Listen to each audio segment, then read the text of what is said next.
Саламатсыздарбы? Бүгүнкү күнгө алынган маанилүү жаңылыктар тууралуу айтып беребиз. Ош шаарынын тургуну отун аралагыч менен мойнун кесип каза болду. Кыргызстандын жарандары бөйрөктөрүн көмүскө трансплантологторго сатып келишкен. $200,000 пара. Баш прокуратуранын экс өкүлү Улан Чалбаевди сот 5 жылга кести. Ушул жана башка жаңылыктар тууралуу алдыда кененирээк. Ош шаарында бак бутап жаткан 62 жаштагы тургун каза болду. Бул тууралуу үздүк булактарга таянып турмуш жазып чыкты. Окуя 18 ноябрь күнү болгон. 62 жаштагы жаран өз үйүндө бак бутап жатканда кокусунан буту тайып кеткен. Анын кесепетинен иштеп жаткан колундагы отун аралагыч жабдык денесине тийип, жерге кулап түшкөн. Жабыркаган жаран окуя болгон жерден каза тапкан. Анын туугандары денесин соттук медициналык экспертизага берүүдөн баш тартышып, эч кимге доосу жок экенин билдиришкен. Маалыматты Ош шаардык ички иштер башкармалыгынан тастыкташты. Башкармалыктан маркум отун аралап жатканда отун аралагыч жабдык менен мойнун кесип алганын билдиришти.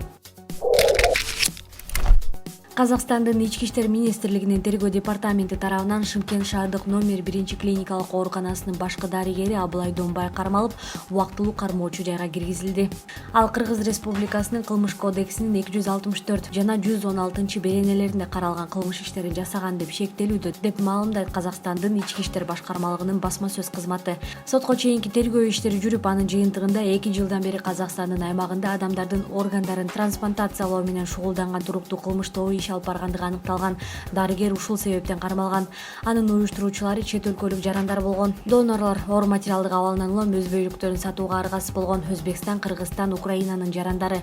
Ал эми органдарды кабыл алгандар алыскы чет өлкөнүн көбүнчө Израилдин колунда бар бай адамдары болгон деп жазылган маалыматта. Тергөө группасы Шымкенттин номер 1 ооруканасынын башкы дарыгери кылмыш тобу менен сүйлөшүүгө барып, мыйзам тарабынан адамдардын органдарын алып сатууга тыюу салганына карабастан, ири акчалай сыйакы үчүн бөйрөктөрдү алмаштыруу операцияларын жүргүзүп келгенин аныктаган. Буга чейин врач-трансплантолог Куттумуратов жана кылмыш тобунун мүчөлөрүнүн бири Кыргызстандын жараны Тайсалова камакка алынган деп жазылат маалыматта. Кылмыш иши жакында аягына чыгып сотко жөнөтүлөт. Башкы прокуратуранын башкармалыгынын мурдагы башчысы Улан Чалбаев 5 жылга эркинен ажыратылды. Мындай чечимди Бишкектин 1-май райондук соту чыгарды.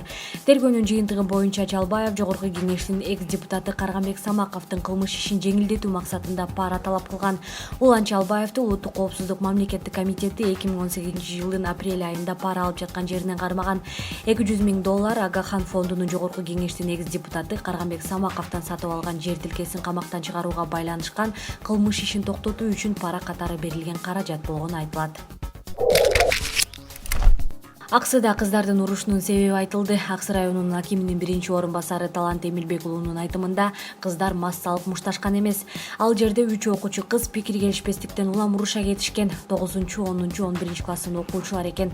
Учурда райондук ички иштер башкармалыгы тарабынан тактоо иштери жүрүп жатат. Бул жерде анчалык деле чоң маселе жок, деди Талант Эмилбек уулу. Райондук администрациядан билдиришкендей, бүгүн аталган окуя боюнча түшүндүрүү иштери жүргүзүлгөн. Дамирбек Асылбек уулу эми Кыргыз түрмөсүндө 10 жыл отурат. Казакстанда соттолуп 10 жылга кесилген Дамирбек Асылбек уулунун өкүмүн Кыргызстандын соту өзгөртүүсүз калтырды. Иш 19 ноябрда каралганын Жогорку соттун басма сөз кызматы кабарлады. Тактап айтканда, Дамирбек Асылбек уулу өз мекенинде 10 жыл жалпы режимдеги түзөтүү абактарында жаза өтөйт. Анын жаза өтөө мөөнөтү 2018 жылдын 15 февралынан тартып эсептелет жана өкүмгө каршы даттанууга болбойт. Маалыматка ылайык, Кыргызстандын башкы прокуратурасы Жогорку сотко Алматы шаарынын адистештирилген район аралык сотунун Асылбек уулун 10 жылга эркинен ажыратуу боюнча чечимин аткаруу тууралуу сунушун берген.